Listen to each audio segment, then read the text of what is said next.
Hi, hi, hi. I trust that you can hear me. I'm seeing there's no one online yet. Maybe one person, I'm not sure. But well, to anyone watching this and to anyone watching the recording of this live stream, I welcome you. Today I want to explore a little bit about macro control for a patch. To make clear what I mean with this, I want to use one manual offset, like one knob, to control a variety of parameters. Like the most obvious one is like controlling several filters. But we can do much more than that. So instead of just using one manual offset to control several sound shaping parameters, I also want to have a look at maybe triggering events. I have a few ideas that maybe I won't be able to, well, I don't think I will be able to try it all in this one stream. I don't want to be streaming for 3 hours today. But well, maybe if I don't get to all my ideas, I'll have to do a part 2.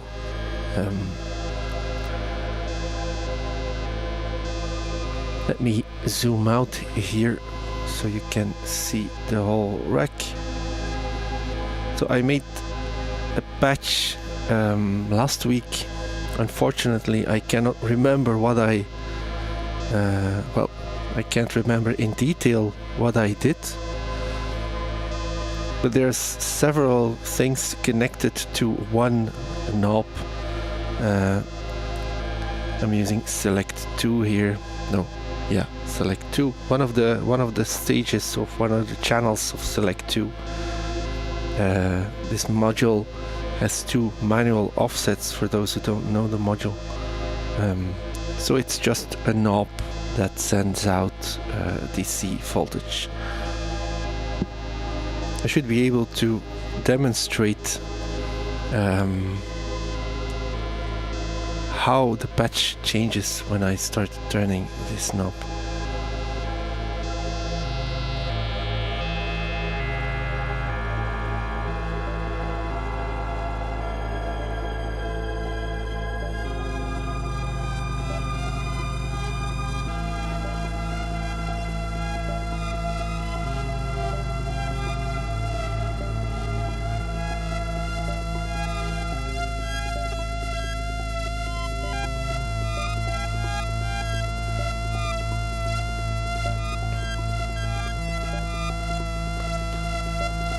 So not only is there a filter sweep connected to the knob, there's also something regarding to the density of my melodic pattern.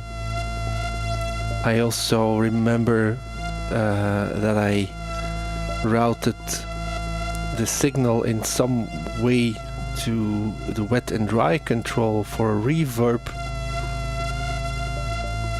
Well, and there's events being triggered, envelopes or function generators being triggered.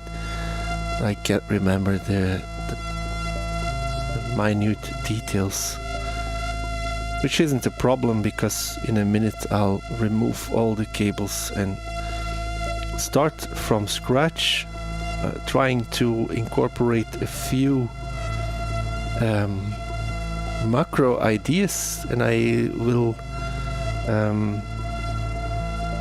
will patch them in like educational order. I'll start off easy, and then I'll try building more complex connections.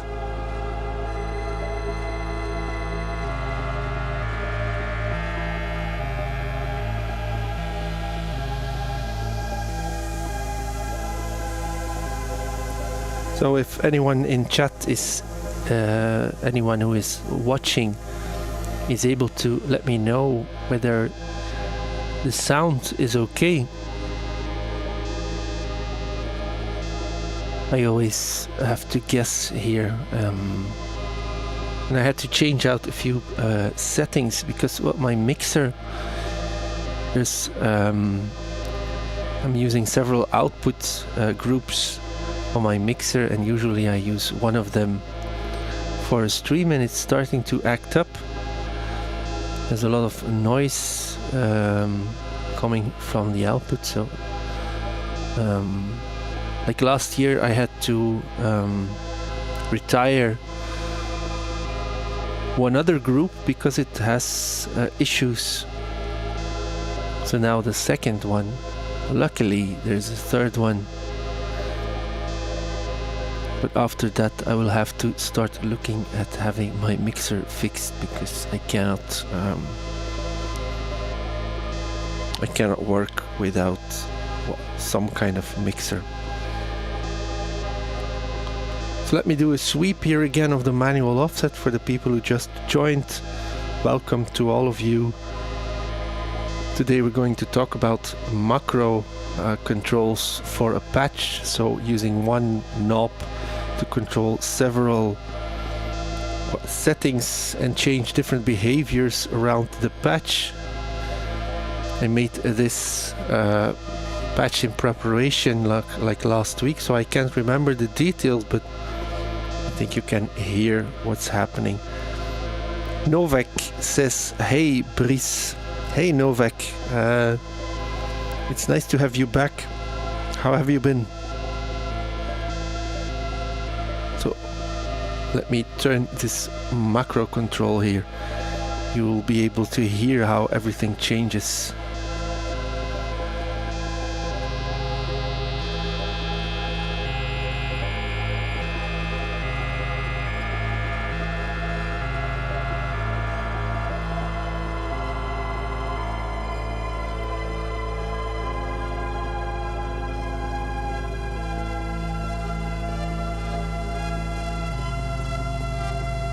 Novak says, good, thanks, nice to be able to catch another stream. Yeah, for sure. It's a weird hour. Usually people stream when it's a convenient time for both Europe and the US, but well, that timing doesn't always work for me, so well, why not just a Monday afternoon?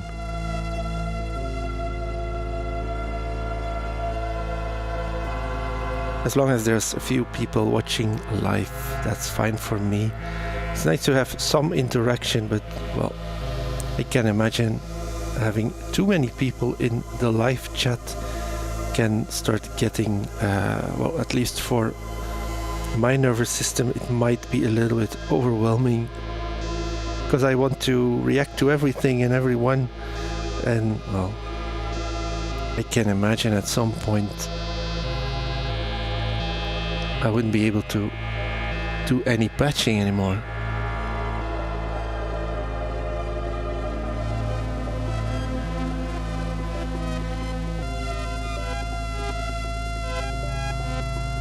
So this whole change in the patch is just by turning one knob, which controls a whole bunch of parameters. But well, let's start removing all of it here.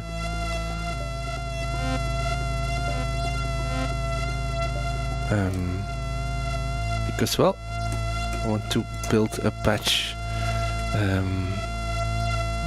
from scratch. And well, for the people who just joined, I want to try and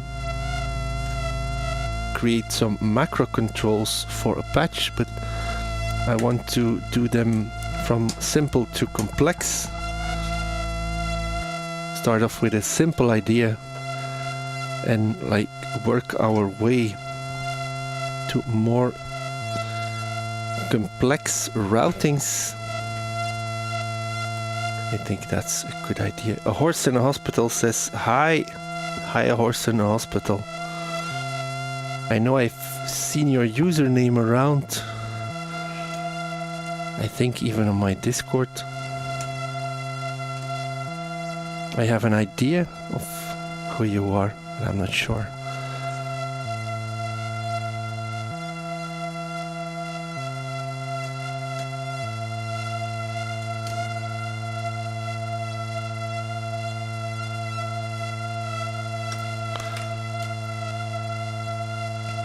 So right now, if you're wondering what the hell I'm doing here, I'm just removing the cables from this patch I made last week.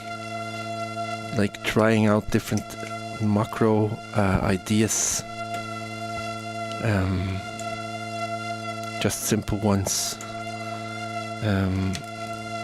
Well, and trying out a few more complex ideas as well.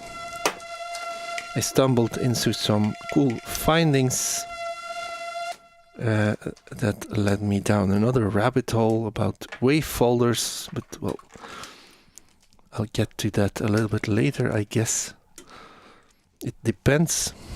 So I have probably more ideas than I will be able to cover in like this one live stream.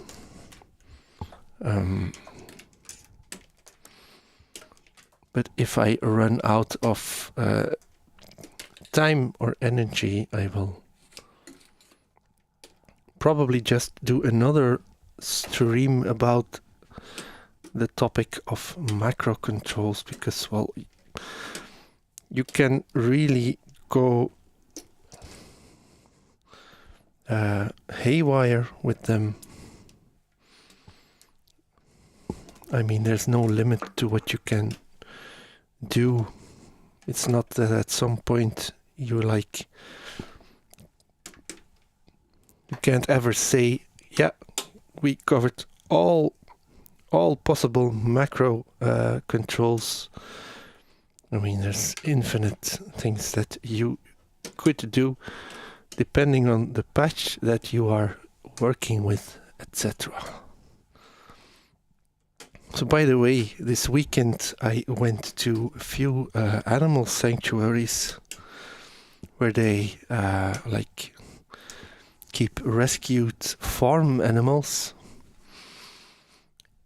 And it was a really, really tiring weekend. Like Saturday we went to a small sanctuary and Sunday we went to a bigger one.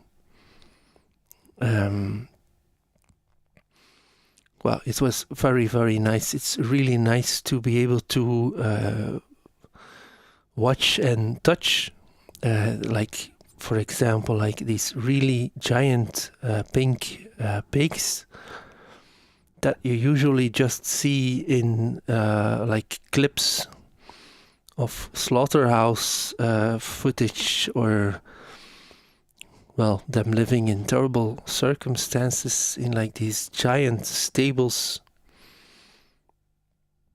So it's really nice to be able to see them in like more natural environment. It's really cool. They're really, really nice and gentle animals. Anyway, So here we have a clean rack, so to speak, and I want to use, just like in the example, I want to use this one knob here to control a variety of things that happen around the patch. So let me first make a really simple patch here, otherwise we don't have anything to work with. And I think I want to use Moskwa as a sequencer.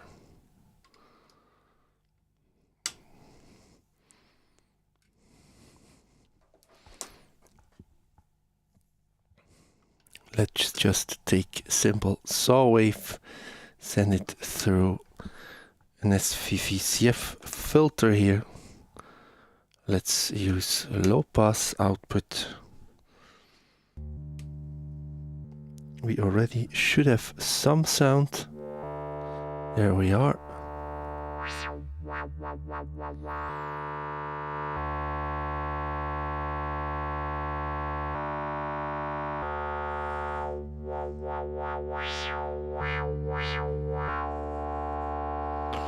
Let's connect a clock here to the sequencer.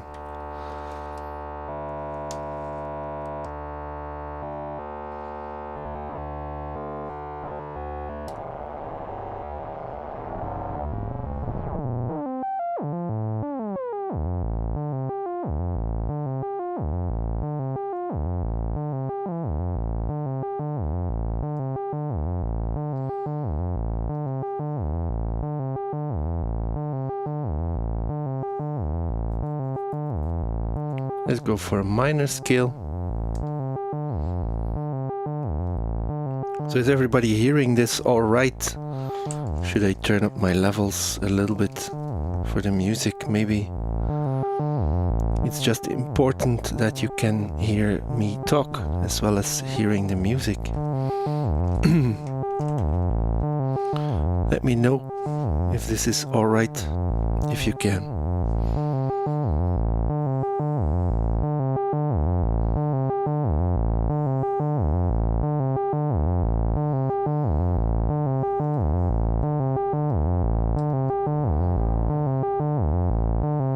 A little bit of reverb and delay never hurt anyone.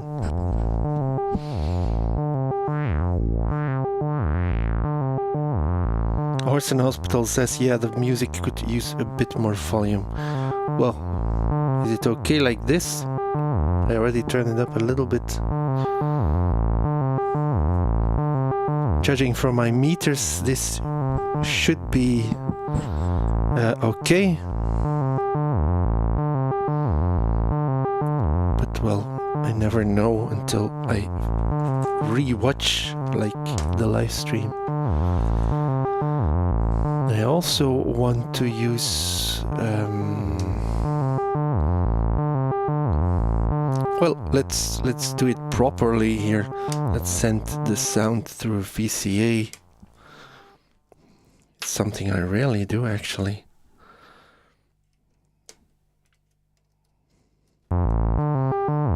And let's use an envelope from Mats here.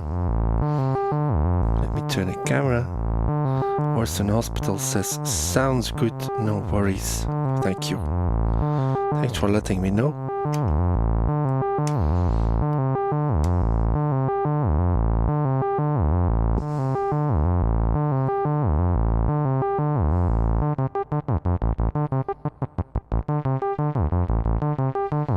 So there we have a VCA going with an envelope. Let's also send the envelope to the filter.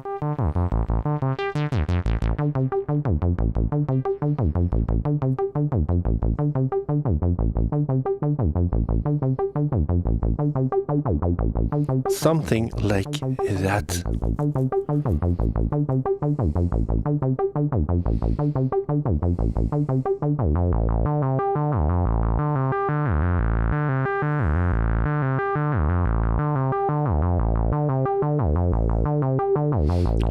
maybe I want to be able to do a few things.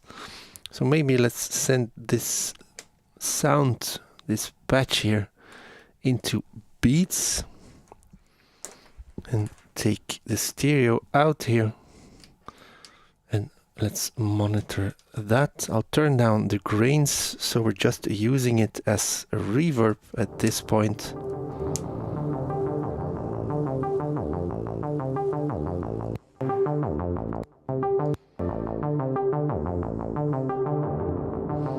Something like that. And if maybe I can clock beats. Can I? Yes, I can. And then we can maybe actually introduce some grains.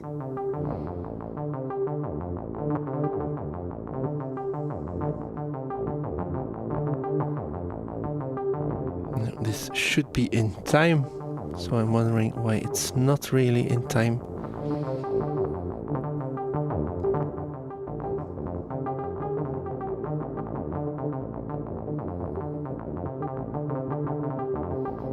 Maybe, I don't know. Usually when you clock beats,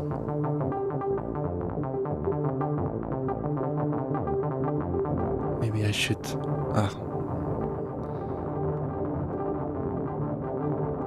There we go.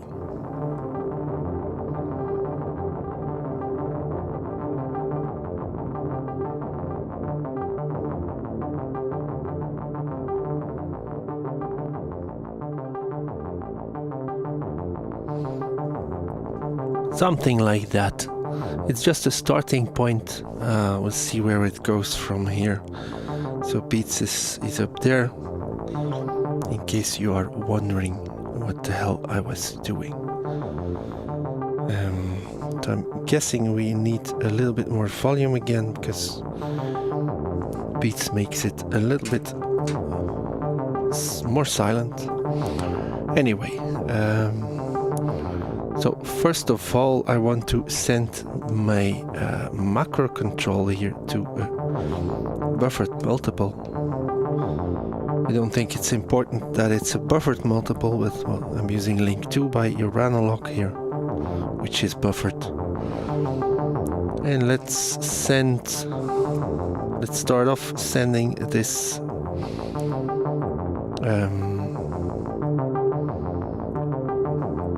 manual offset to the filter cutoff.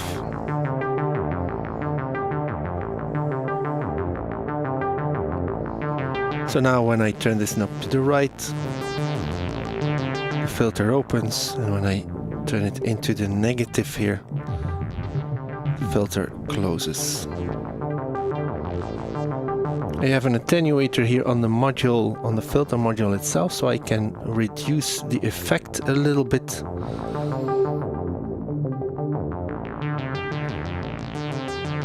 So the change isn't as drastic.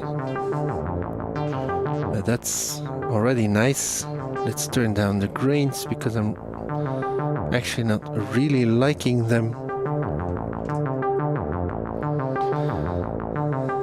So at this point it isn't a macro control, because it's only controlling one part of, or one parameter. So let's try adding something to this. One idea that I had was, when you make like a sync, an oscillator sync patch, and you change the frequency of your slave oscillator, it won't affect the actual pitch of the sound, but it will affect the timbre.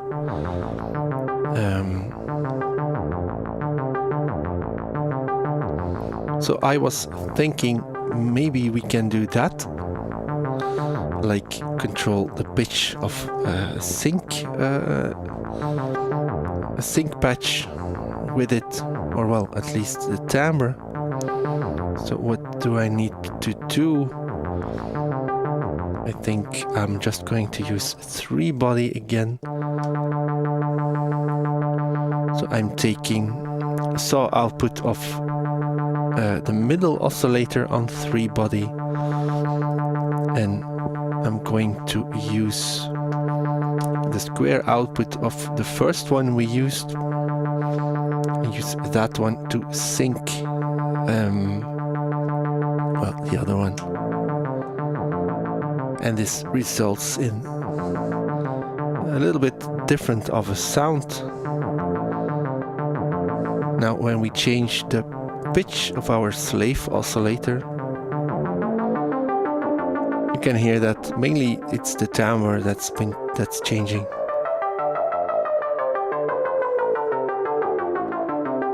We're not actually changing the pitch. So maybe we can use, maybe I should use the red cables for the macro signal. I think that's a very good idea. So what I want to do is also use the output of the manual offset to change the frequency of our slave oscillator. So now when I turn this knob, we should be able to both hear the filter open and the sound change a bit in timbre.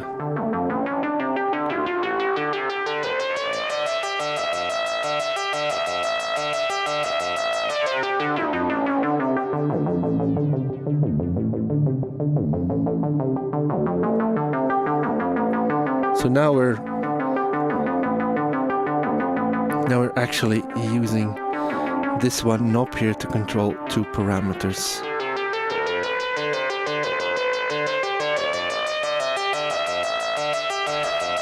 Cortical Larva says, hey, hi Cortical Larva, good to see you back in the stream. How have you been?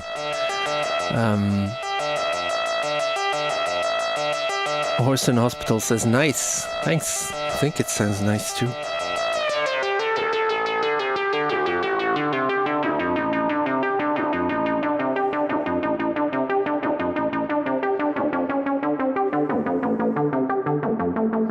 Another thing that I want to try and control here is maybe the decay of the function generator here. Let's pan the camera down a bit so I can just try connecting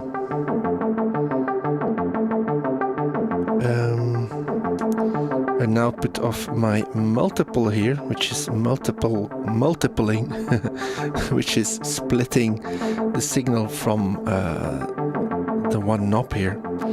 Let's send that to the CV input for the decay here on mats. Let's see what this does when I turn the knob to the left. The decay becomes shorter. When I turn it to the right, the decay becomes longer. Cortical Larva says, I didn't get a notification. Well, I don't really know how YouTube handles the notification stuff. I guess it's a little bit... well, it doesn't always work for everyone, I think. I think it's a YouTube problem.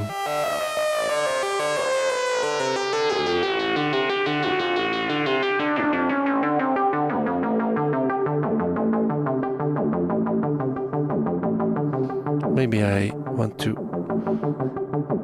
shorten the decay a little bit more.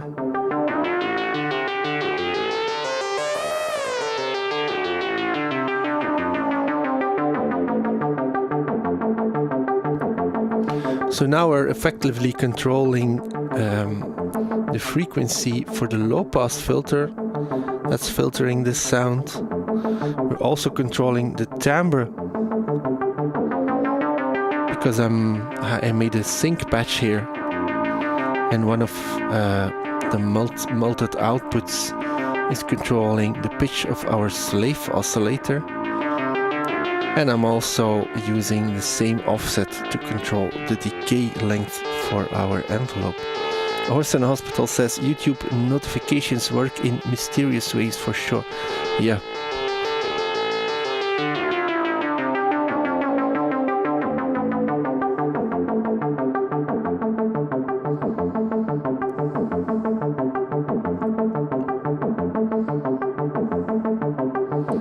Let's see what else we can figure out here. Richard Guy de Sade says, a Brit's live stream caught in the wild, say it isn't so. Yes, I'm saying it is so. Welcome to the stream, Richard. Well, it's not Richard, it's Richard Guy de Sade, but I think I'm going to say Richard, that's much easier. Richard says, I live in South Korea, it's really hard to sync up time. Well, South Korea, I think you are a lot earlier than us, so I'm guessing it's, well, pretty late there. Correct me if I'm wrong.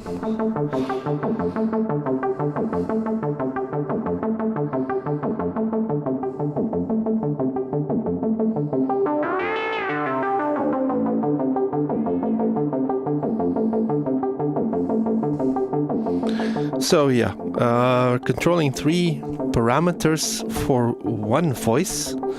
Let's make another voice. Let's see what we can do with that.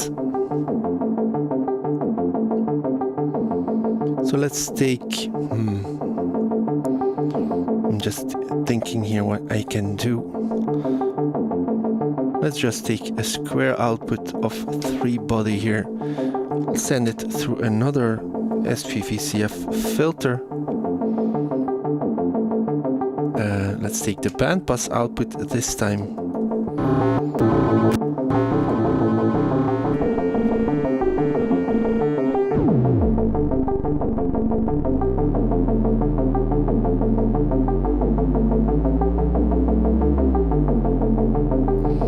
Let's remove my sequence here so I can tune my new oscillator. It's hard to hear this, the pitch of a sync patch like that.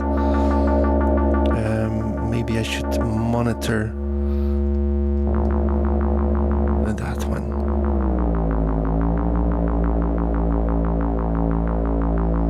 Yeah, I think that's okay.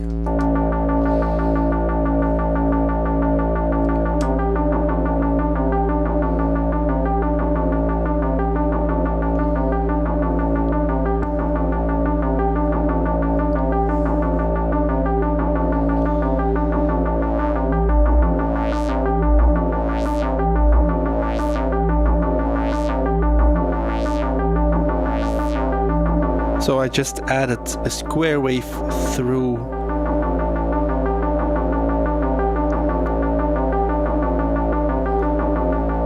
a bandpass filter. Critical Larva says, what is the marker knob on module wise since I was late? Well, I'm using one channel of Select 2 here. So one knob. And one copy of this signal is controlling the bandpass filter here. Another one, another multiple of that offset is controlling the pitch of a slave oscillator in a sync patch. And the third multiple here is controlling the decay for that same voice.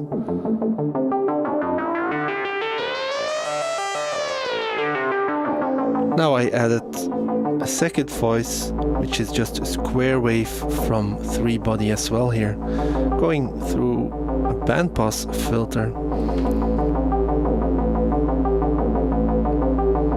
Cortical Larva says 3 body, yay. Yes, I like to use it well, because it's so very useful.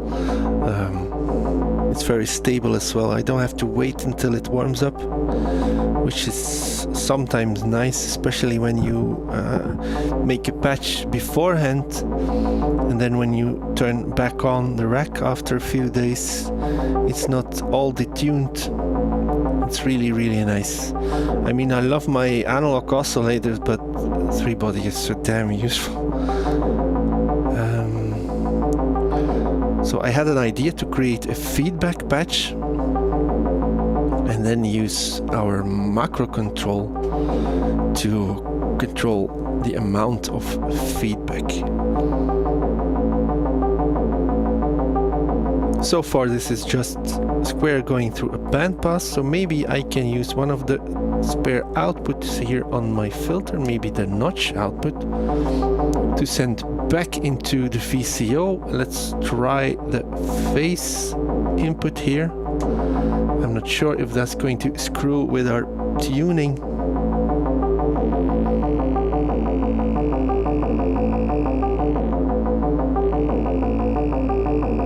It is not, but it's not doing a lot. Let's use the high pass output.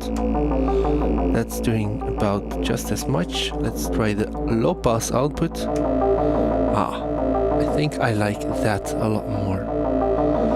Now when I play around with the frequency of the filter, yes, I think it would be nice to be able to control the amount of feedback on this here.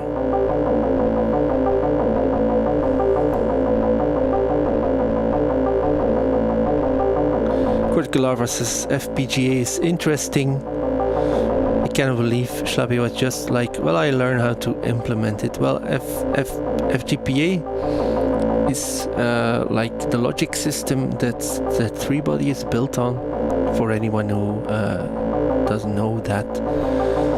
It's not really digital in the classical sense. It's really logic based, so that makes it really fast.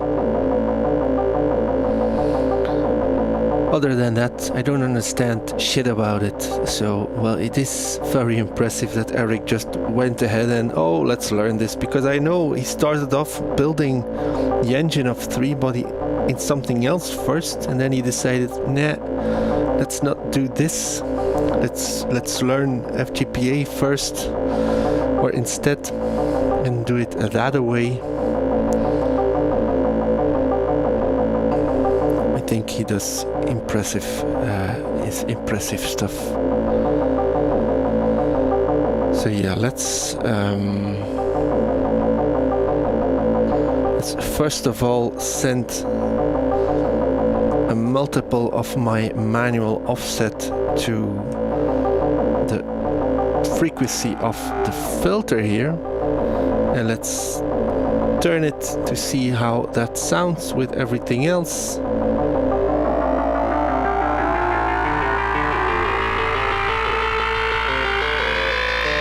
You know what? I think instead of the filter for our new sound going up in frequency, it should go down when everything else is going up.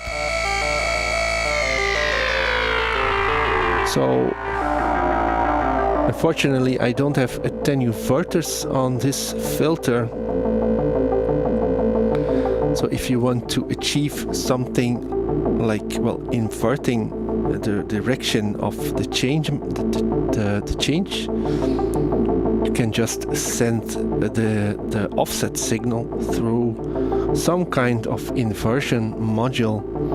And I have this mix mode, for example, but you could use MATS as well.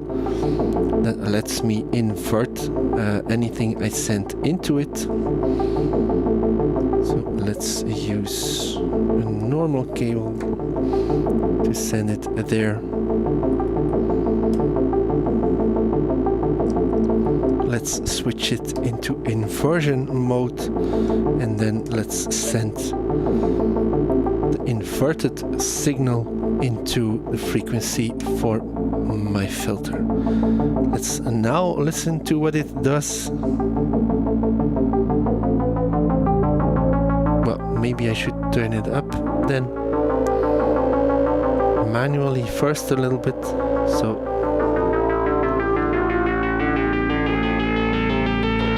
So now while the timbre for the center voice is getting harsher and the filter here is opening, and I'm talking about the first voice, so while everything is getting brighter and louder, the second voice is getting a little bit darker, which I think works.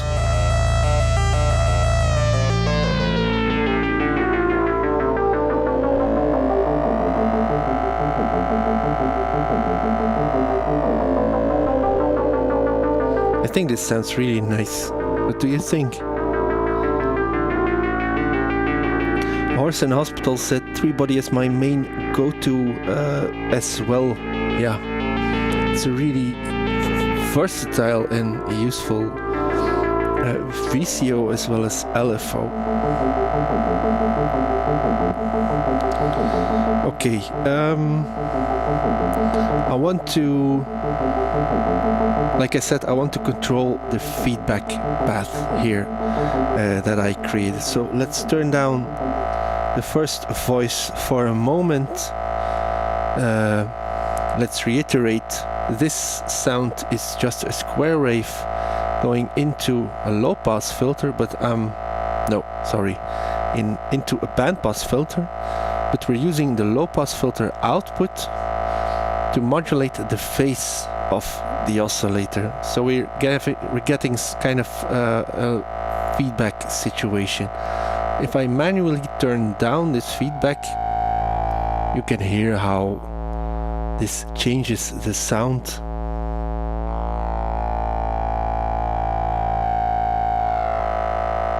So what I want to do is control that with my one knob here. Let's see what everyone is saying here. Cortical Larva says, I love it, a lot of great harmonics. Yeah, really cool. Horse and Hospital says, sounds great, thank you. Novak is talking about 3-body when he says, I love how deep FM can go without aliasing with FPGA. Is it FPGA or FGPA oscillators? Are there any other FGPA oscillators out there? I only know of 3-body, but I haven't really looked into it a lot. Anyway, so to control the feedback path, FPGA. Okay, then I get it wrong all the time. Anyway, so to control the feedback path, I'm going to send the low pass output of my filter into a VCA here. Let's bring that into frame. I'm using the Bifaco Hexmix VCA. I'm going to use the lower channel here because otherwise my cable won't reach.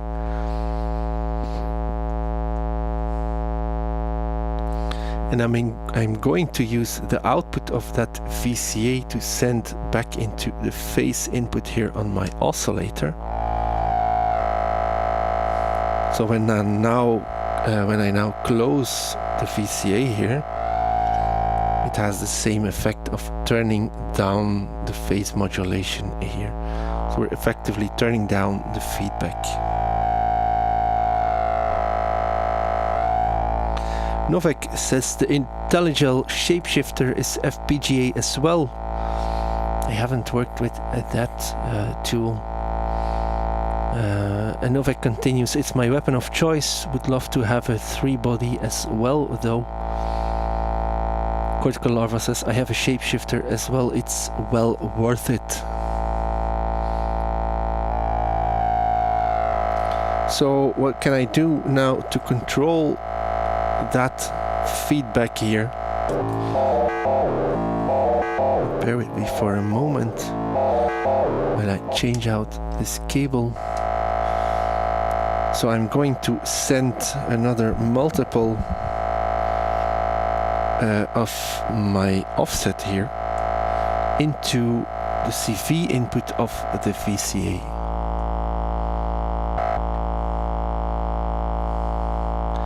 My offset is at 0, so it's only logical that we're not getting the feedbacked sound. This should change once I start turning up the CV amount, which will make the VCA open, and it will let through the low pass output of the filter back into the phase modulation input of our VCO. Let's have a listen. Let me zoom in on my knob here for a moment, and I mean the knob on Select 2, of course.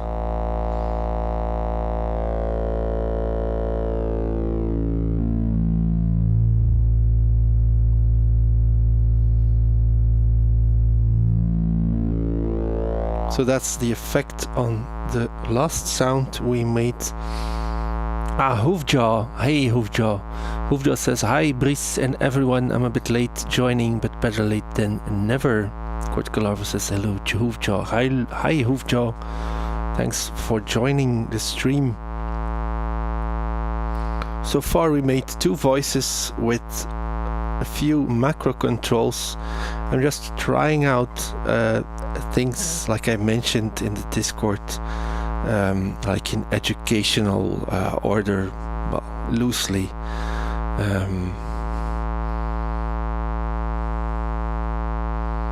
So let's go over them quickly again. I made a sync patch on a 3-body.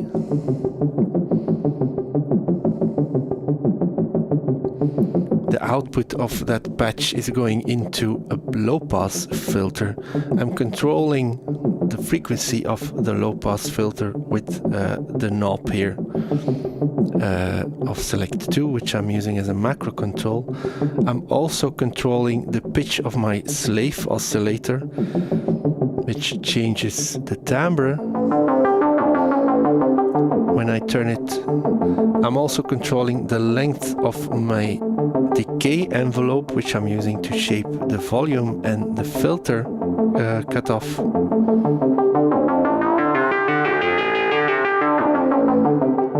Then we made this second voice, which is a square wave going through a bandpass filter, and I'm using a low pass filter of my filter, the low pass output of my filter, to create some feedback going into the phase modulation for that same oscillator. But I've sent that through a VCA, so I can control its level by also with the macro knob. So that's where we were, that's where we are. Let's bring everything back in.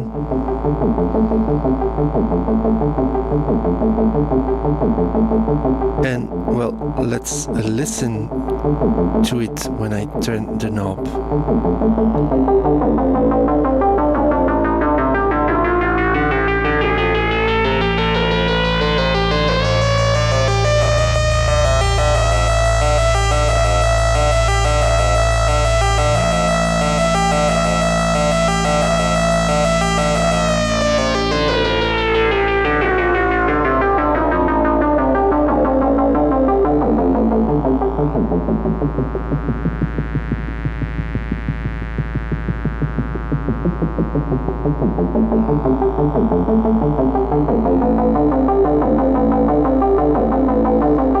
So I think that sounds really great.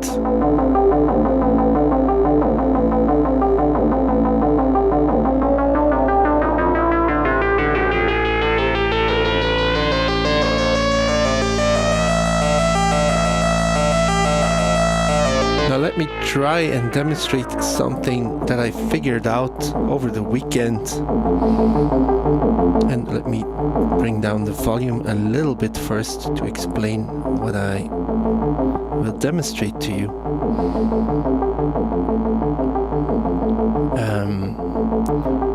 When you use a wave folder, it converts your regular waveform, for example a sine wave, into something with more folds. There's a lot more happening with the oscillations of the wave in a regular sine wave.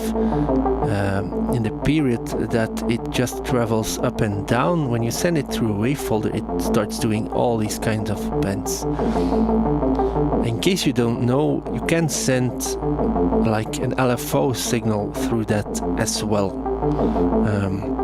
And it will behave exactly the same. It will start folding, well, depending on your wave folder and the settings of that wave folder. But you can also send in manual offset, which means that when I send in like my static manual offset there, which isn't static but manual, and I sweep it from like 0 to 5 volts, you will get a completely non-linear movement at the output of the wave folder, which we can use to control every parameter around our rack. So in case that doesn't sink in yet, I'm going to send my manual offset through a wave folder to change how it behaves when I sweep it. And I want to try and use that to control the feedback in our patch we just made. So instead of going from my multed output of my offset here, I will send the output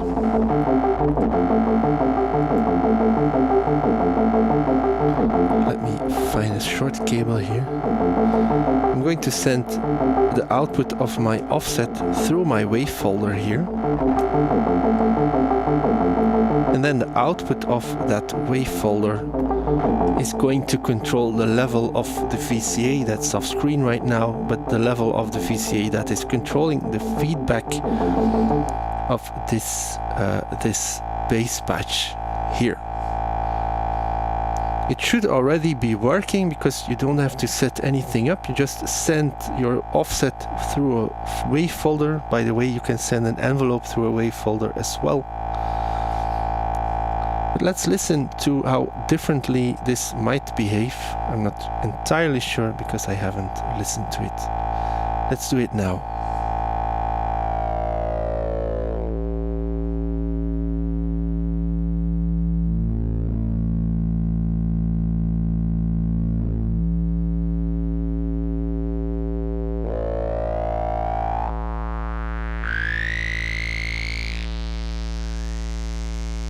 I think you can hear that with one sweep we're getting several highs and lows in the signal going to the VCA, if that makes sense.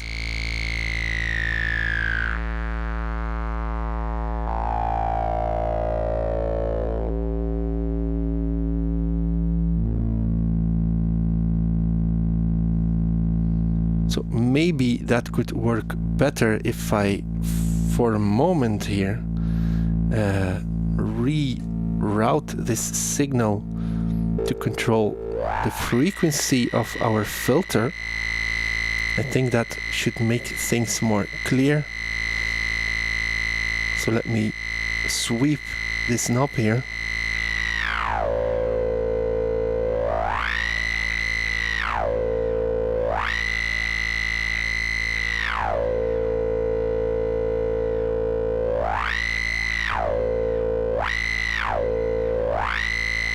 So you can hear with just one sweep of the knob we're getting several oscillations, I could say, of the filter frequency, which is really interesting if you ask me. But well, let's connect it to the VCA for our feedback sound once again. Let's bring in the other sounds again.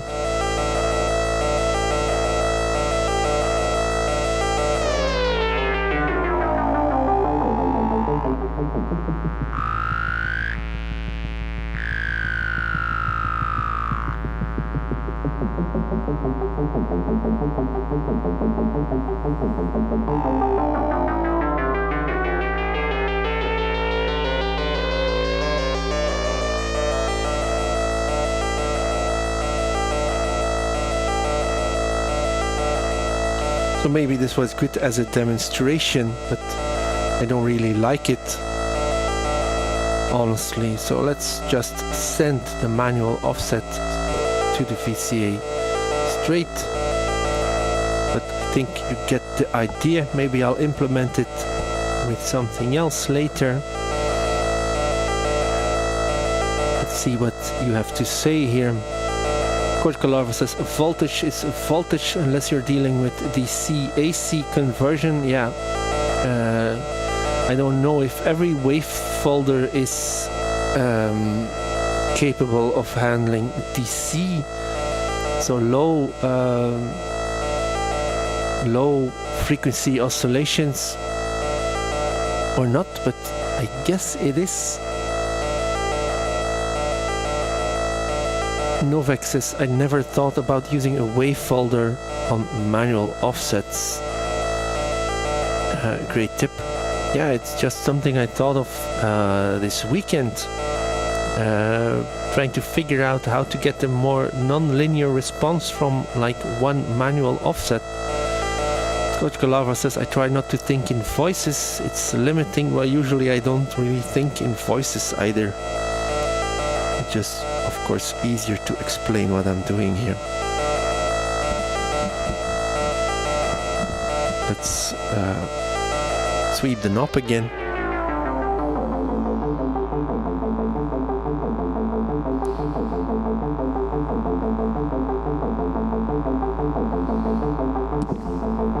So maybe I can do something else now.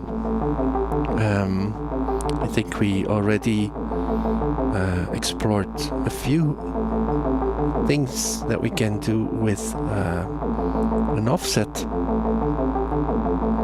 But let's now try use the offset to trigger some kind of event in our patch. To make that happen, I will be using a comparator to kind of analyze what the voltage is that we're sending out, and as soon as that voltage exceeds a certain amount, we can patch it so the output of the comparator, which is a gate, we can let that open an envelope.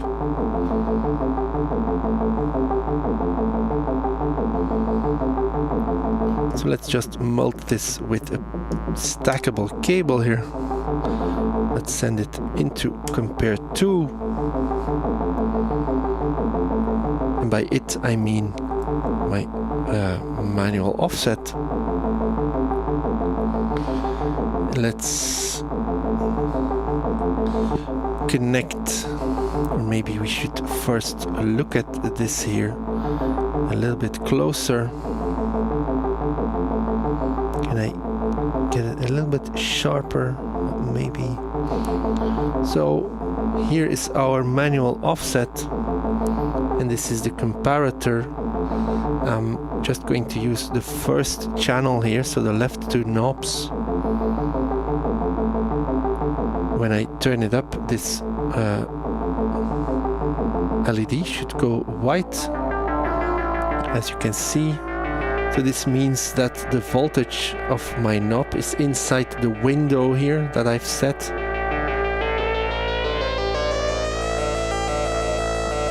And you can set up compare to, so the window is very wide, which means that we won't reach a high enough voltage here that we go out of the window. But when we make the window more narrow,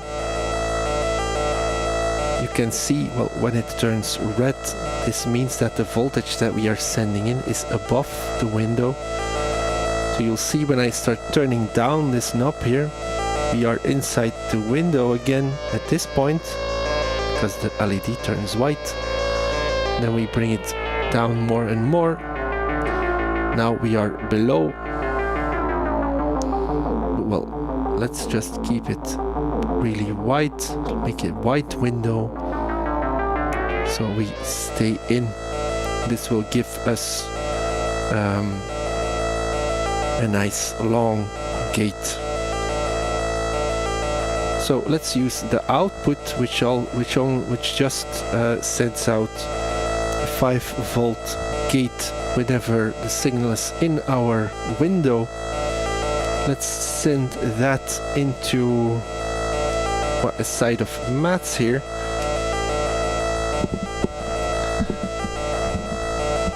I'm not going to use it to trigger an envelope, but I'm going to use it to slew the gate, so more like an ASR envelope.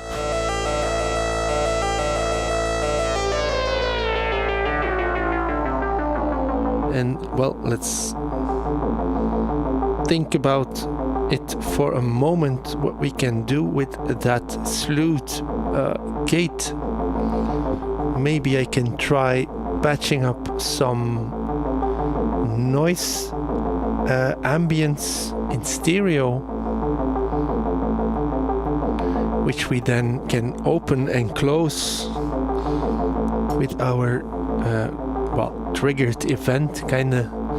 Let's use my ripples filters here. I'm choosing them because they have built-in VCAs. As long as I use the low pass outputs here, it's just to make things easier on myself.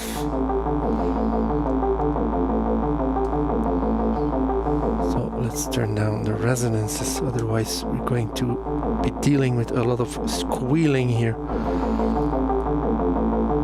Let's try using a stackable cable to filter out some to connect some white noise to the filter. We can already hear this through one channel, and now if I should make these left and right. Now we should be hearing filter noise left and right. Now for the moment it's not really stereo because there's no modulation going, but let's use two outputs of Orbit 3 here, my go-to modulator in situations like this. And you'll probably soon hear why.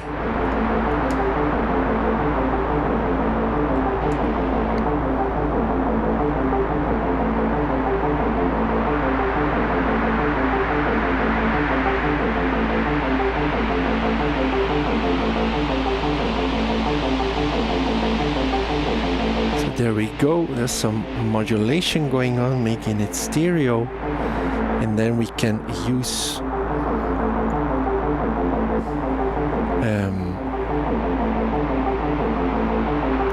we can use the level inputs here to send our slewed envelope to, which I want to do with this red cable here. So this is our macro signal here coming from the regular output of the last channel on MATS. MATS is just analyzing a gate from the comparator, which is in turn analyzing a manual offset. Well, and in practice it just means that as soon as I turn the knob, the macro knob, to the right, we should start hearing the noise. It should swell into existence, and then it should stay high as long as the knob is high, and then as soon as I turn it completely down, it should start decaying. So let's try it out. And then realize I was zoomed in here. Anyway, So when I turn the knob to the right, you'll see that the LED here turns white. This should start our gate, which I'm sending through mats, and this is going to open the VCAs for our stereo noise.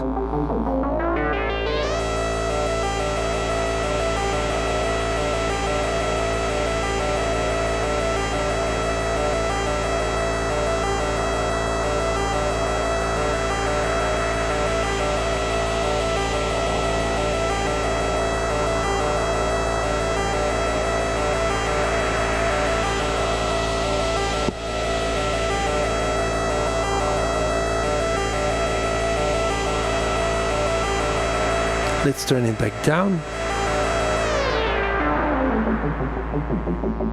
And you can hear how our noise signal dies down pretty quickly. I want to make it a little bit more slow. I want to turn down the volume a little bit as well.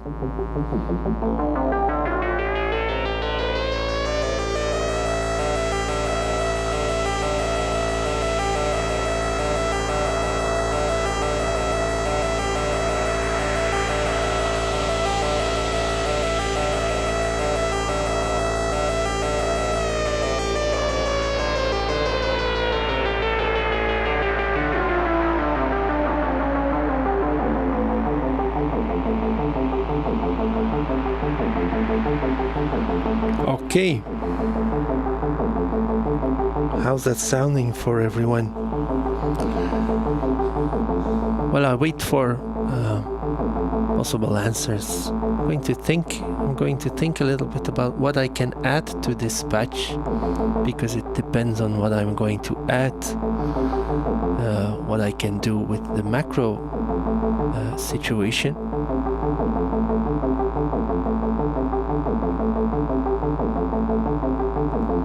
And if there's any suggestions about what I can do next to this patch, let me know as well.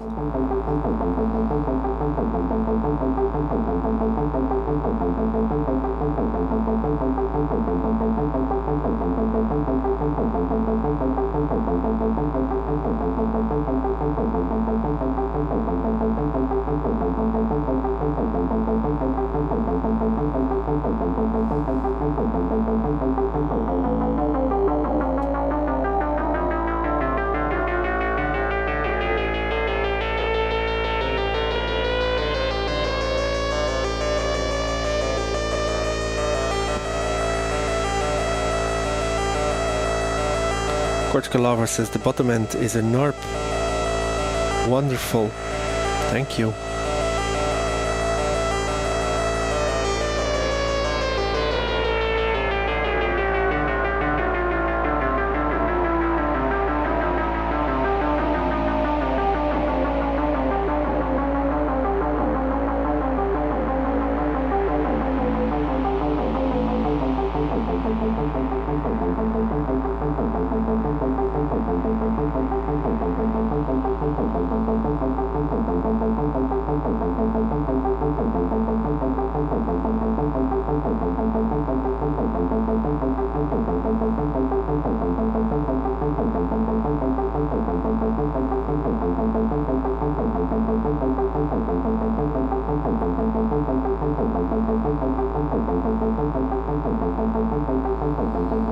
The solid tone that's in mid-high needs movement, perhaps.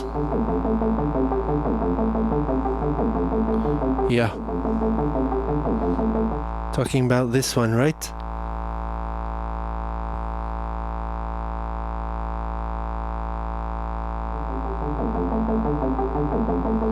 Some movement. Well, I can just make it really easy on myself and just patch another output of Orbit 3 into the filter control, the frequency control of the filter, to give it a little bit of movement.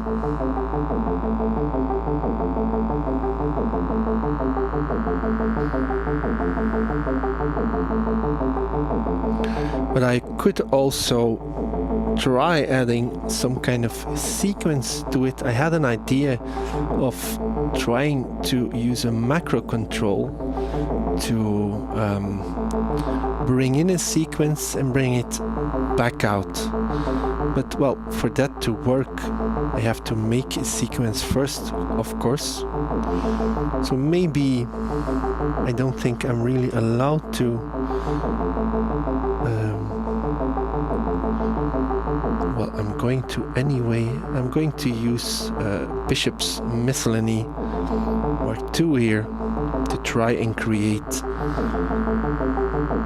a quick melody. It's really good to a really good tool to generate quick melodies.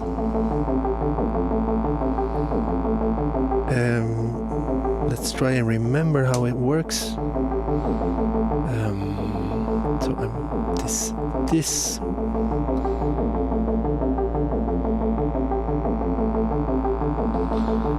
Let's see.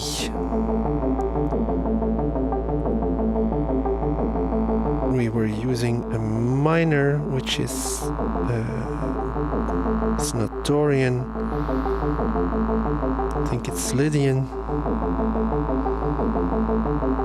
Is it Lydian? So Ionian is major, I think, and Lydian is minor. I might be wrong here. How did I...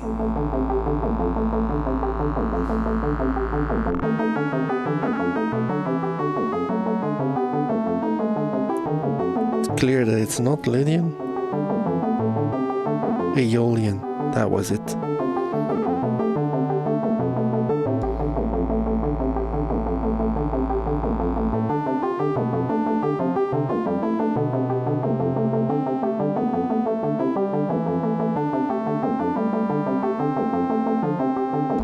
So let's record something here.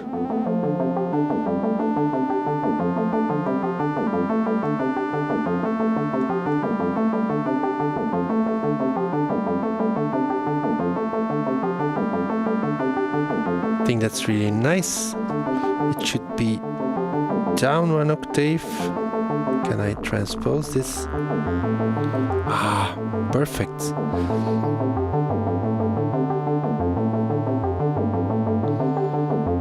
Let's turn the macro knob here.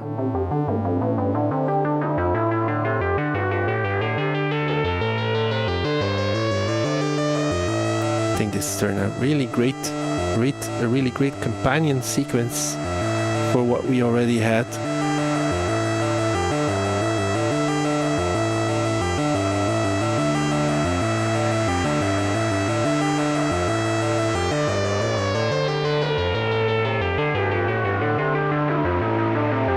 But maybe I should first create or send my bass sequence through a VCA as well. Yes, I think I want to do that. This won't take long. I just need to patch my bandpass output here into delta V. Of course, the cable is not going to... No. Let's find a longer cable here. Just going to send it in a VCA envelope combo here. On top of my rack there's a delta V. So I'm working with... well, apparently we're hearing nothing right now, but let's...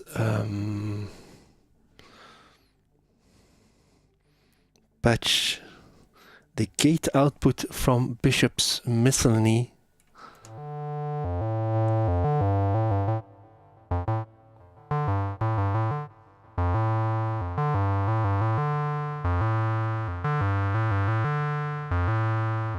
So at least there's some attenuation to the volume right now. Let's bring back in the other voice.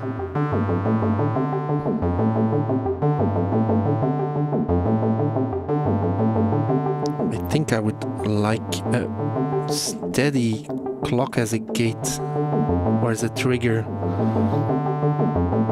Yeah, I like that more. Something like that.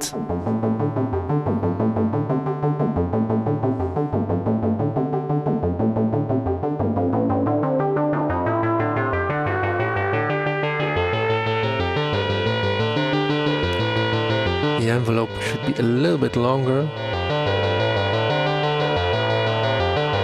Yes.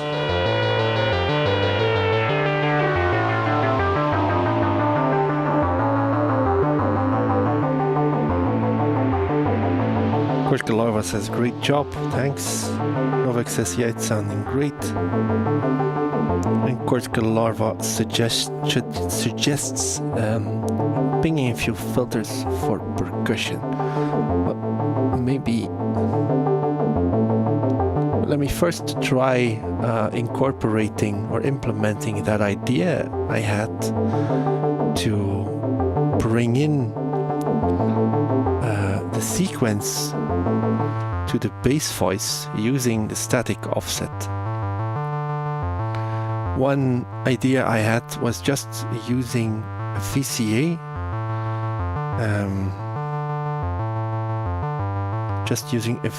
to let through the melody, but well, I think when I try it, you'll hear what the problem is with that. So let's just pull out the sequence, send it through a VCA.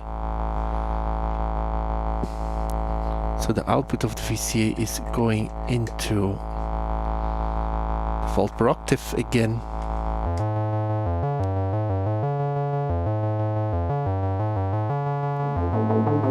Of course, there's a little bit of voltage drop.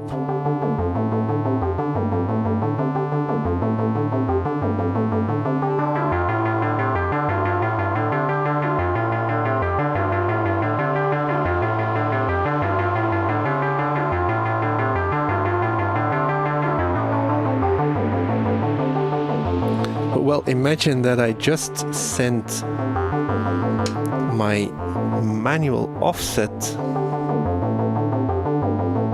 into the VCA here. I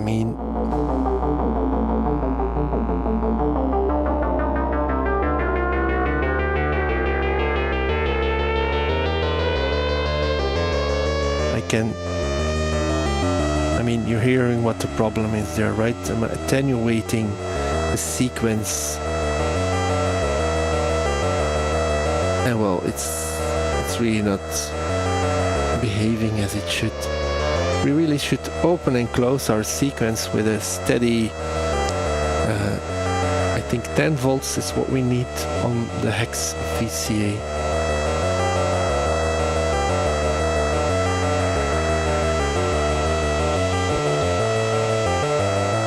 So one way we could do this is send the offset through the comparator and use an output of the comparator to open and close the VCA like completely.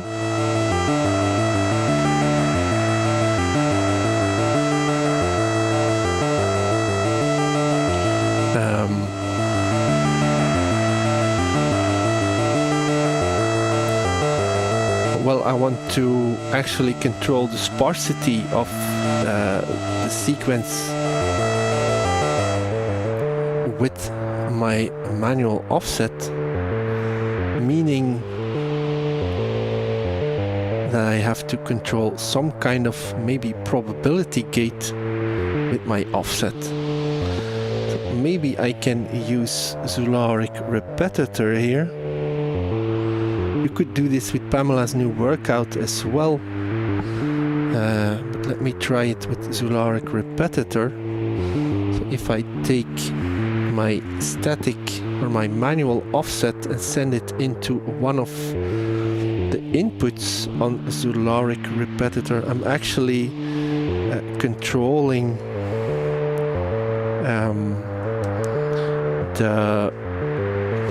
the probability of the gate firing. Of course, I have to send in a clock signal first. And since Zularic Repetitor just mimics whatever we are sending in, I'm going to send in really wide gates.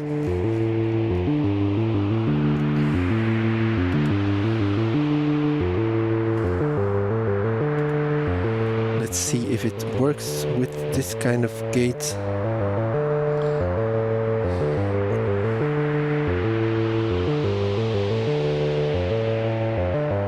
I think it will. And let's send the output of the probability gate that I'm controlling with my manual offset here. Let's send the output into the CV input of the VCA instead. Now I'm guessing this does not send out 10 volts, which is very annoying. Let me monitor it on data quickly here.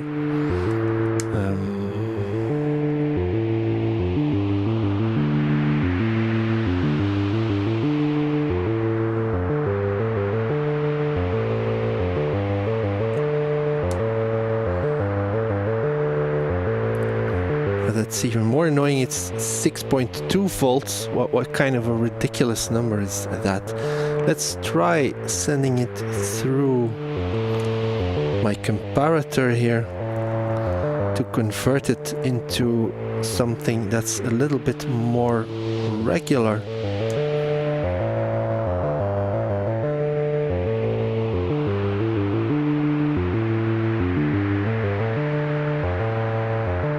That seems to send out 5 volts, which is more what I want, but I think I want that multiplied by 2. So let's just use channel 2 on maths, which has a multiplication factor of 2, if I remember correctly. If I turn up the knob completely, and then if we send this,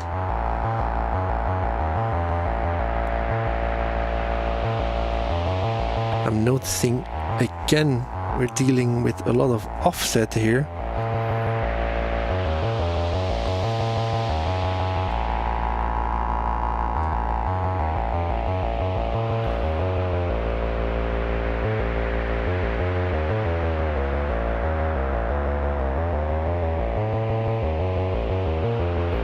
I'm going to have to manually adjust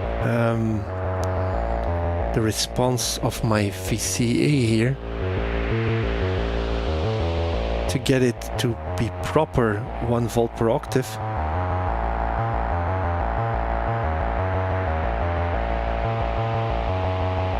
Which is annoying.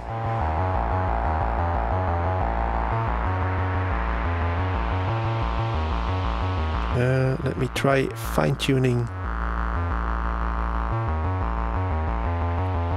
fine-tuning my settings here.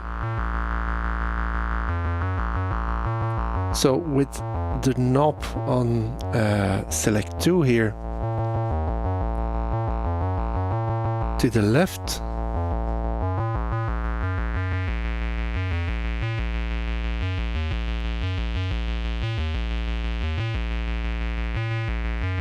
I'm using the wrong input here, apologies. So with the knob to the left, you should just get like this kind of sequence from our base.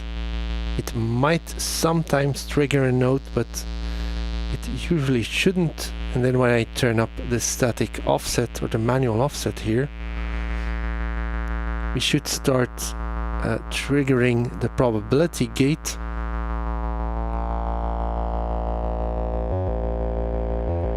As you can hear there, and should start reintroducing our melody. So it's working as I expected, it's just the tracking of the VCA is a little bit weird.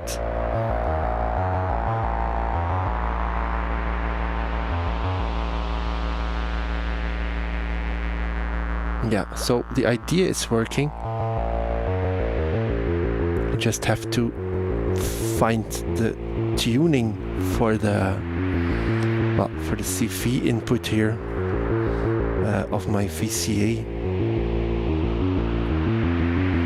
So on Befaco Hexmix you can fine-tune your response from linear to from exponential to logarithmic, and I'm guessing a little bit of the volt per octave tracking will be lost because of that setting being not really accurately linear in the center. Let's bring in the first voice again. Of course, now this sounds completely off.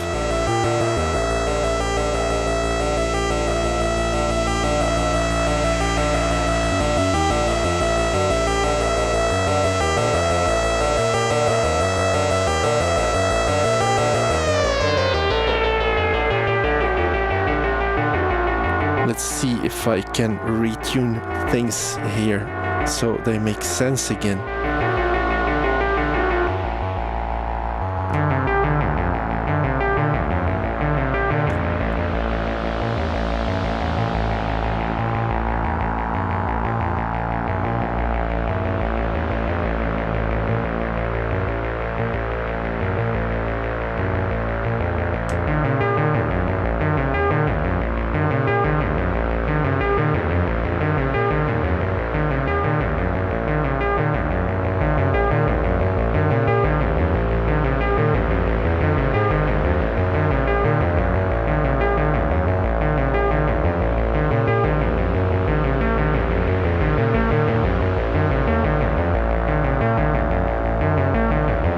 Something like that.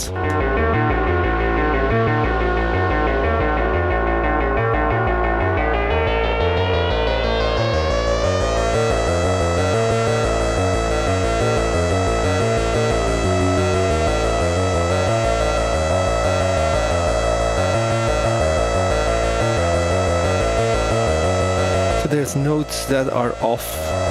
I hear it too.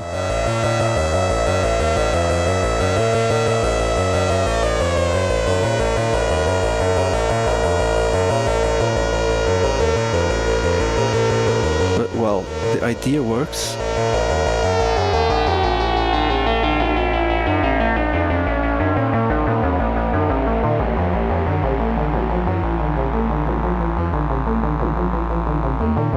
So it's nice. So when I turn down the manual voltage, our bass sequence becomes more of a drone. I mean, like always the same note. And when I turn up the knob, we reintroduce the melody that we made with Bishop's Miscellany.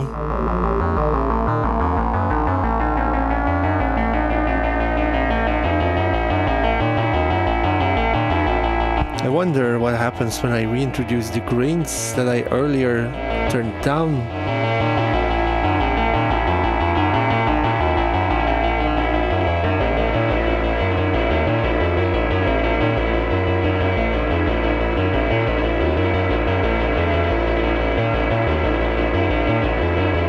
Just a mush. Let's turn it down.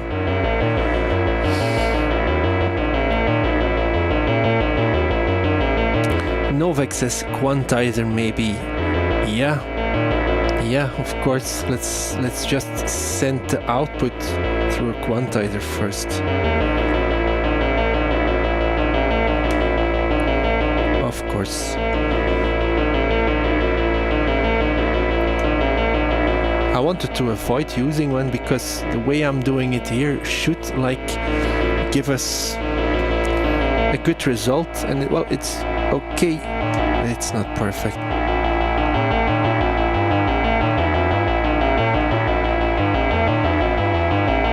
And now it's much better behaving. Yes, thanks for the suggestion.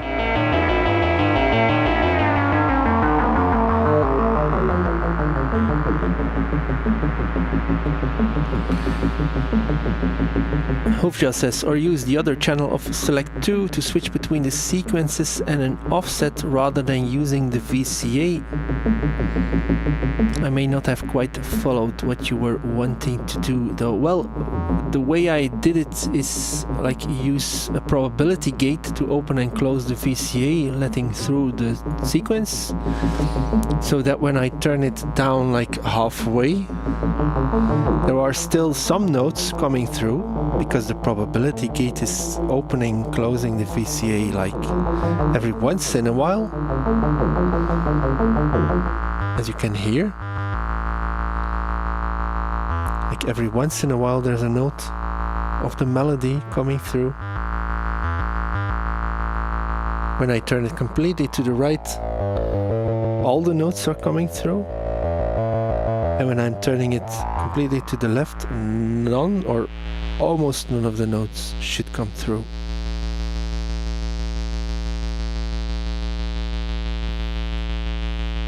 So that's why I'm doing it this way. I think it works. At least now with an extra quantizer patched, it behaves a little bit better.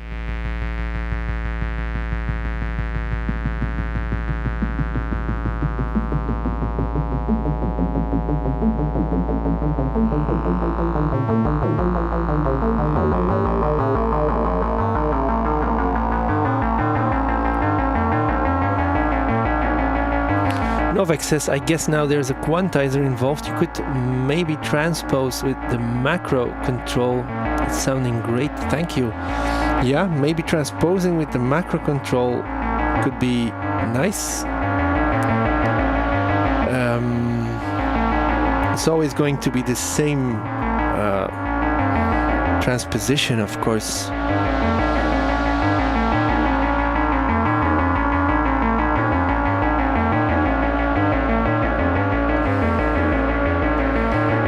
Maybe I can try the trick with the wave folder again. If it sounds like shit, we can always back out of it again. So well, let's do that.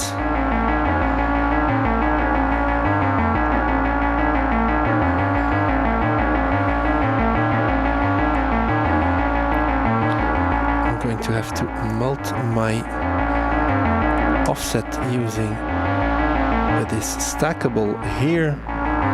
Let's send the static offset into the wave folder. I think it's smart to attenuate it a little bit when we're going to use it for transposition.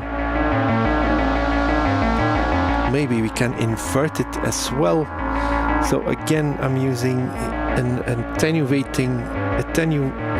inverting mixer here, which also can be used as an attenuverter with 4 channels. So I'm going to attenuate the signal, and I have inverted it just to make it a little bit less linear here. And let's send the output of this into the transposition input of my quantizer. Let's bring down the attenuation.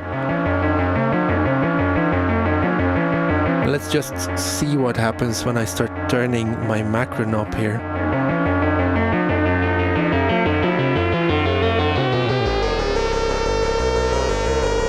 Yeah, of course you were going to have those steps when I'm turning the knob.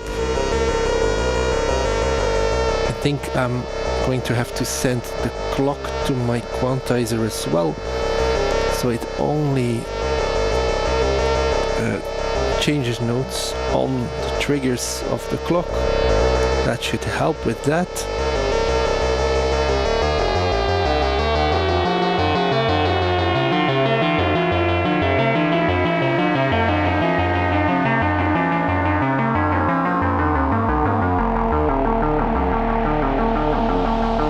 I think that's nice. Maybe the attenuation should be a little bit more.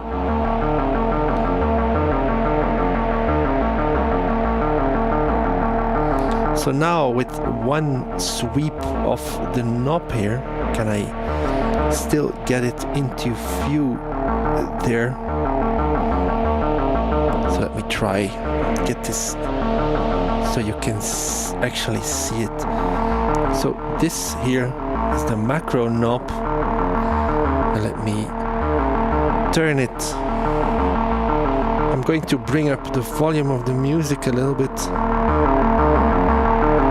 And let me just shut up for a moment here and turn that knob a little bit so you can hear what it's all affecting.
I think we made a really cool macro control here, controlling interesting parameters. Yeah. So maybe I should add some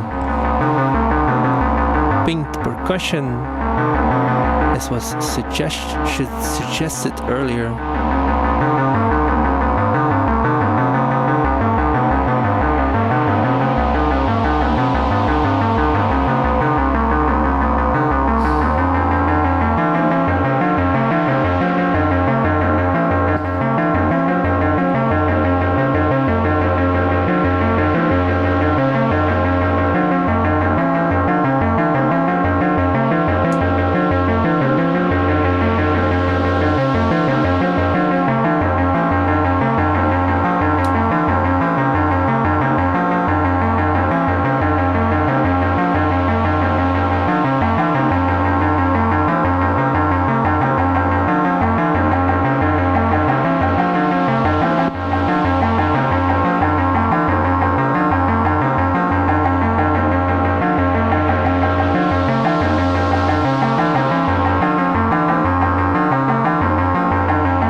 Sounds great, right?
because of how the channels on Select 2 work, and I haven't used the first channel here. This is actually just an offset for whatever is happening here, so right now there are 2 offsets, which means that I can send something in there, like an output of orbit 3 maybe, which is slowly going up and down. I can send this into the first input of Select 2. I can attenuate it a lot. This is going to actually automate our macro control. So when we're not turning it manually, there's still stuff happening. And we can still offset that automation by turning the knob manually.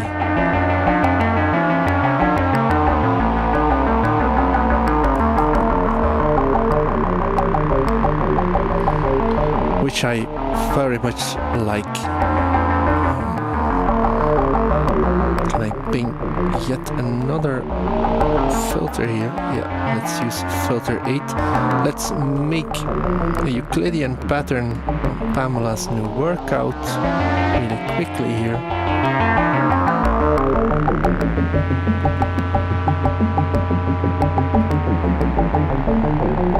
Let's see what we can do with that. Let's send it to ping input on filter 8. Let's listen to one of the outputs here.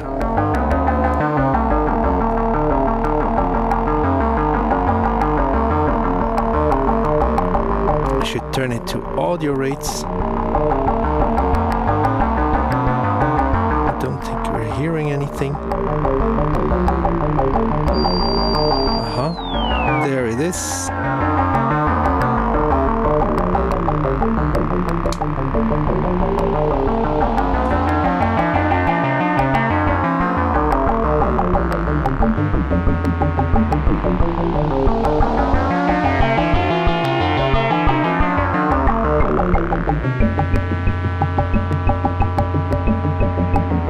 That's not a really fascinating pattern, is it?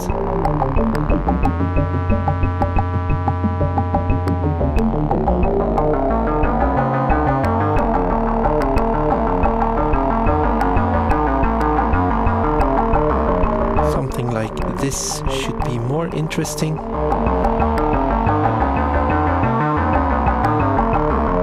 Let's send this to the reverb as well.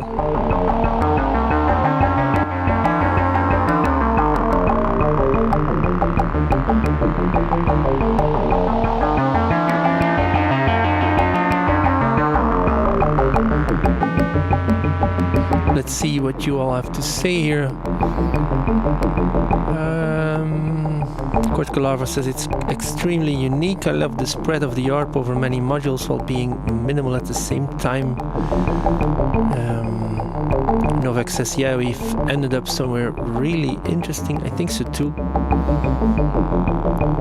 I guess with a dual window comparator, you can now just make something happen specifically at a certain point in an op range if you want to. Yes. I kind of use that idea to trigger our stereo noise situation here.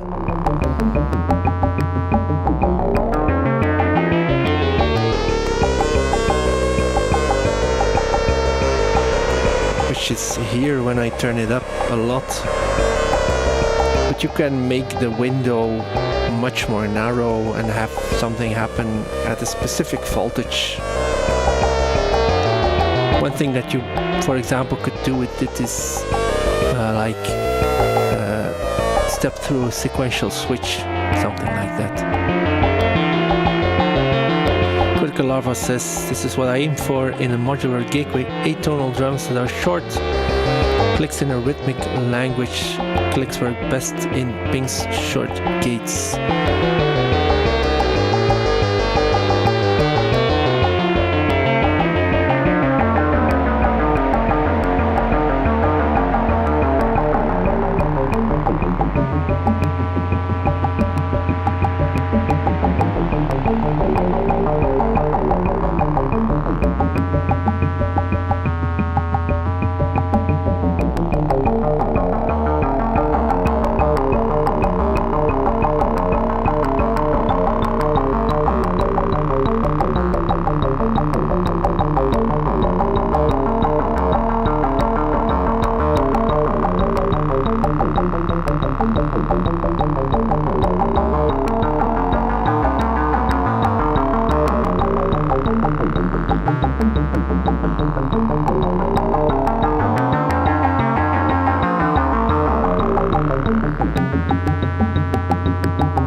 looking at my cables here, and I still have 2, so I can connect maybe a kick drum. I don't know if this is a good idea. Let's just figure it out by trying it. This might be loud or not. Where is this one going?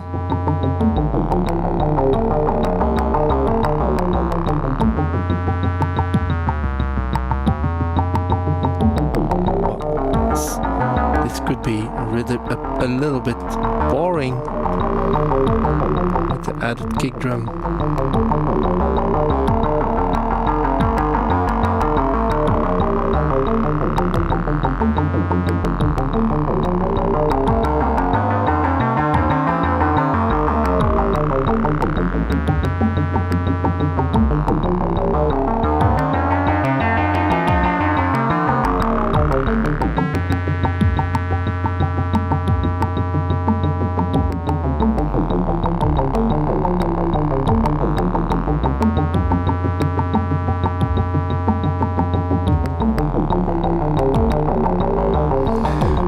Think better with or without the kick drum? I actually think it's better without, but well, at least when we have a steady pattern like this.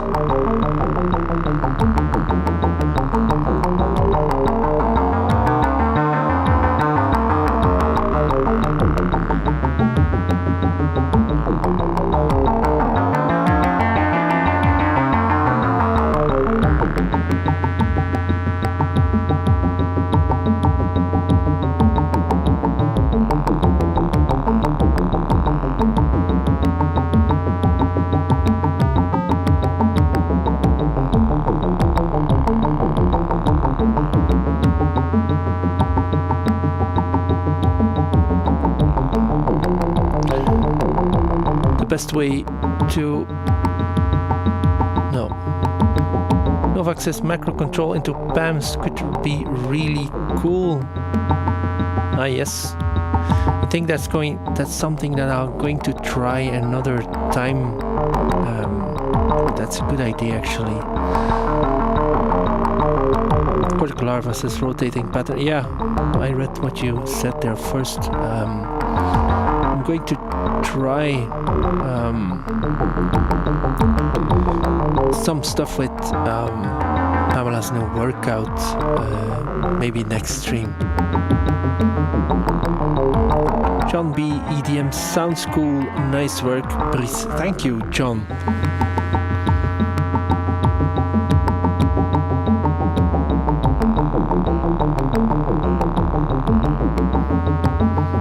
Let's turn this macro control. I mean, that's what it's made for, right?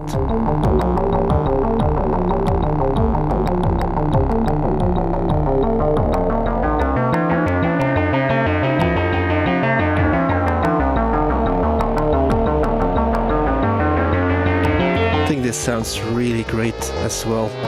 Yeah, I'm very pleased with what we ended up with. It's always a risk, you know, starting one of these live streams, pulling out all the cables and starting from scratch, but so far I've been lucky, like every single time.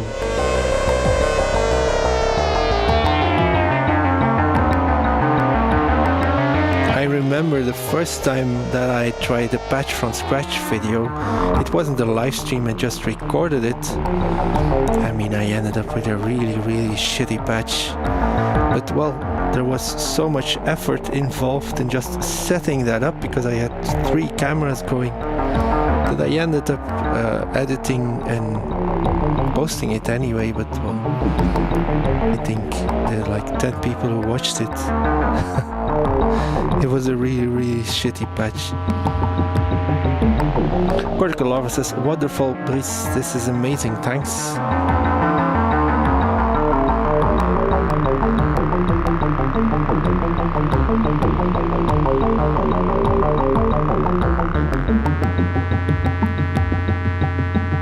I think there's a lot more undiscovered ground concerning macro control over a patch.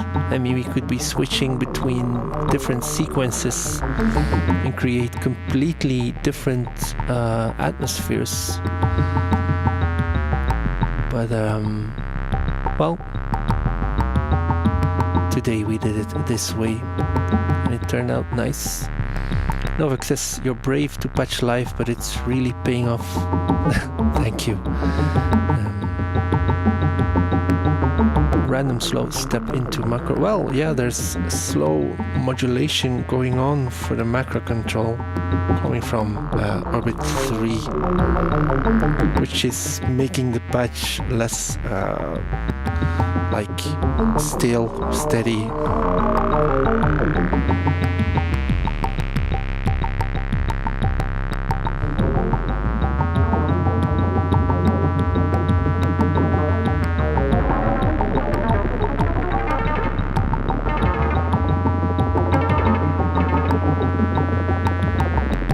Trying to reintroduce the grains here on beats.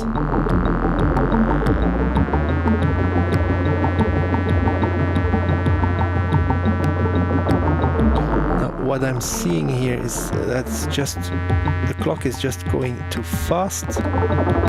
Maybe I should try a clock that is divided by 2, well, relatively to the main clock here.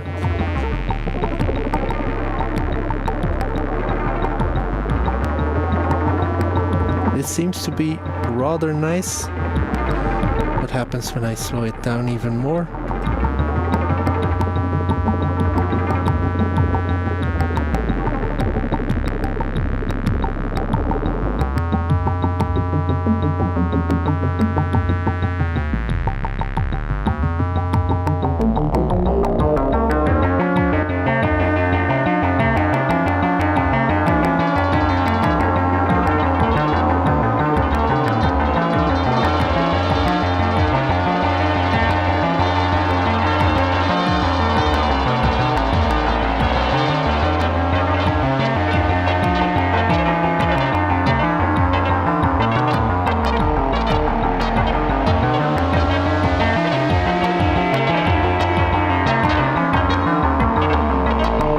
It's not working, the grains with beats.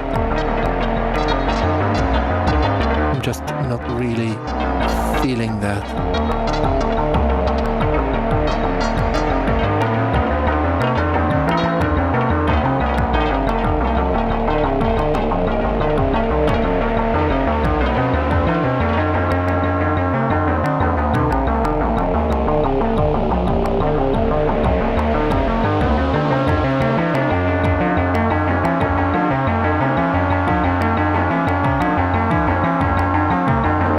Slowly start thinking about ending the stream, I think in about 5 minutes.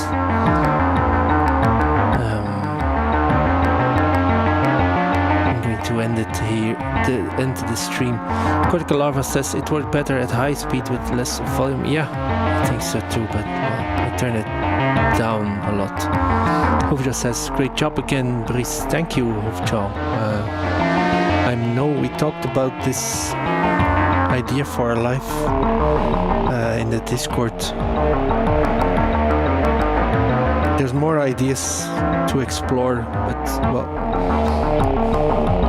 not only am I doing these streams as kind of entertainment maybe, but I also want them to be a little bit educational, so I try to build from a very simple idea. I mean, we started off sweeping a filter with our macro control,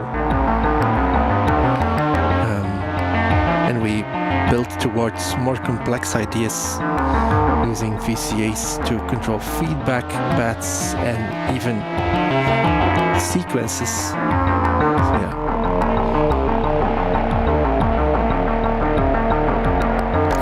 Cortical Larva says, take care, it's amazing. Where is the Discord, if I may ask?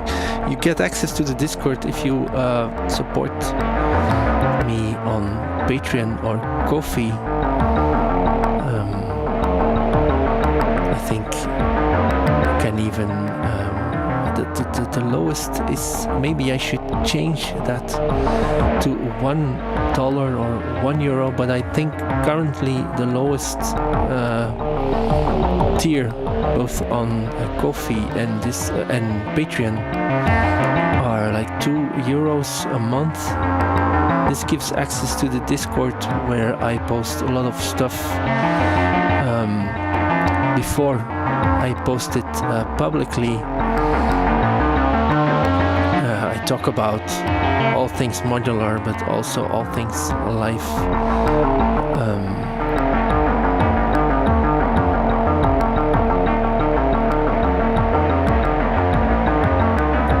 Even if you only support like one time on Patreon and then cancel your subscription, you still get lifetime access to the Discord. So if you're really into that, and maybe that's the way to go. And of course, that's always very much appreciated. I appreciate everyone who helps me in any way. Always.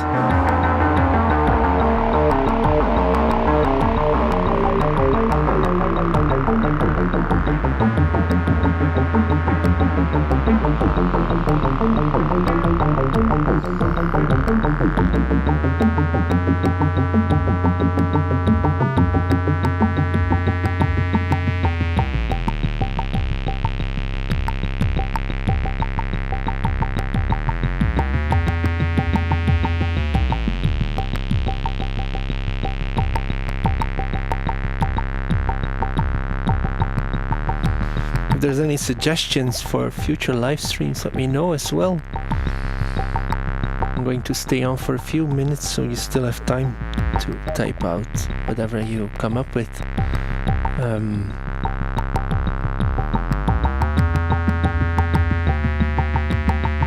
I could focus on like a big technique like I did with the drum synthesis, or maybe like this macro idea.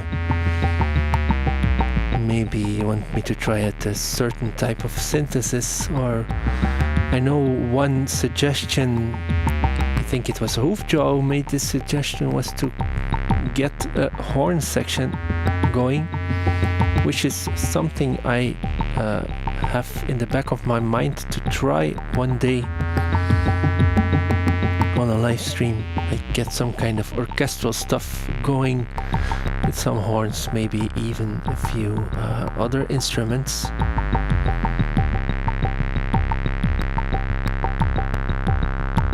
Well, that's something that happens in the Discord as well. We talk about, hey, what can I do?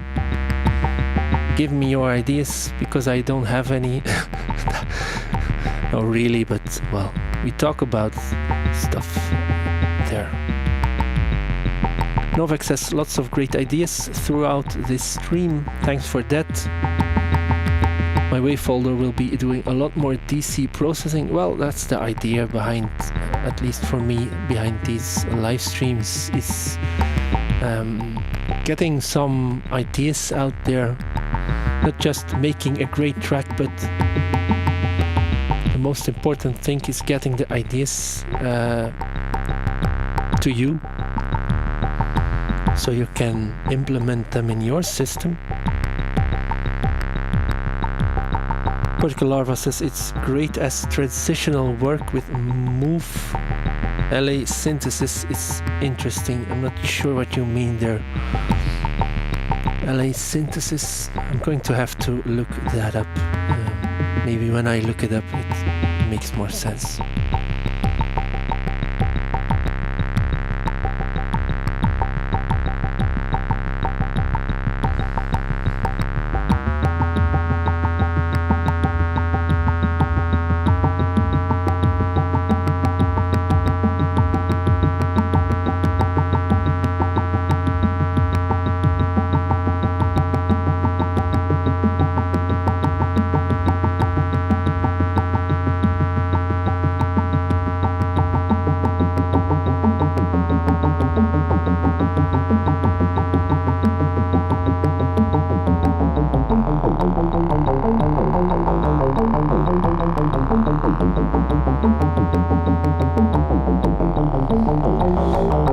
Vertical Larva says linear algebraic synthesis. Ah, I'm still going to have to look that up, but now I know what I'm looking for. I will have a look into it. D50 did it. Ah, yeah, stuff like that. Yeah, I will have a look into that if I can get something like that to work in a modular context. You'll probably hear about it again someday in a live stream. Someone asked me earlier today in an email asking me, hey, have you stopped doing demos entirely? No, I haven't. But well, I'm enjoying these streams, so there's I have to divide my energy into doing videos and the live streams. The live streams, that being said, the live streams do take up a lot less energy because, well, I simply don't have to edit anything. The downside of doing the live streams is, of course, taking the risk. But so far it has paid off. But no, I haven't stopped doing demos altogether. There's a lot less modules being shipped my way. That's also a downside of me not going to like those public places, Superbooth, and all those conventions. I mean, people like Stasma and SynthDat and Mylar. It's only well, it's normal that everyone goes to those places and meets up with all kinds of makers in real life. It's normal that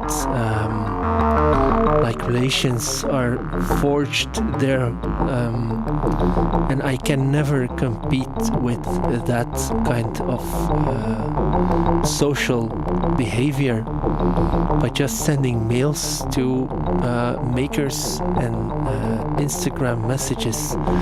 I'll always stay like an anonymous guy behind words until I go to one of those conventions. I'm not a real person, at least not as real as Stasma, SynthDat, Drew Kuko, who show up everywhere, or at least at the bigger conventions. So, well, I think that's one of the reasons I'm getting less and less of gear, and more gear goes towards other people. That being said, I'm not too angry about it. I'm not angry about it at all. It's okay to have a little bit less work to do, which makes me enjoy it a lot more. It gives me the time to do these live streams, which I enjoy very much because of the interaction with all of you.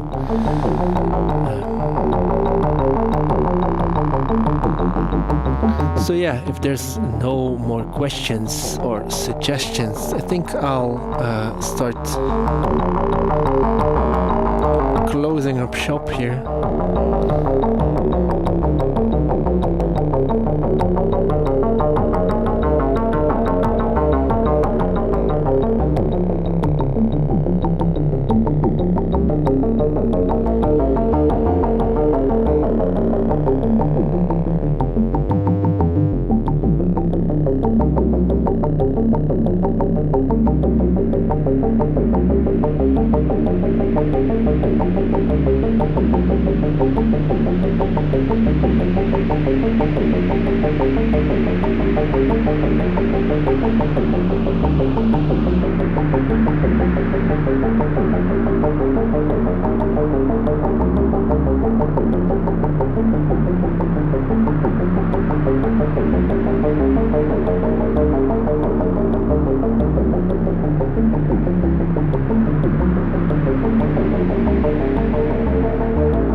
Novak says this has been cool. Thanks.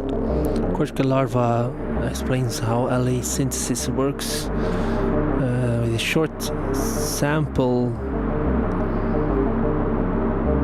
with a lot of reverb. Well, I'll read into it. I know I read a little bit about the synthesis in a D50 a few years ago. Never really went into a rabbit hole about it. I'm not sure if it's possible in a modular environment, but it's something to explore.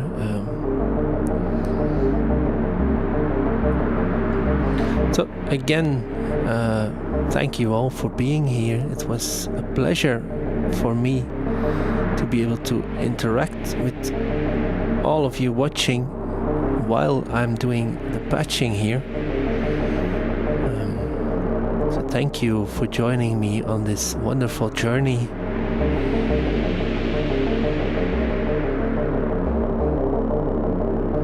Cortical Larva says it's a dynamic piece. I wish you would work it into an album. That's a great reaction. Thank you. Novak says, yeah, I think this patch is definitely worth recording. Well, maybe I will. And if I don't, it will. As long as Solar Maximum doesn't hit, it will be on YouTube. Thank you all. I hope you learned something. Hope to see you next time. Bye.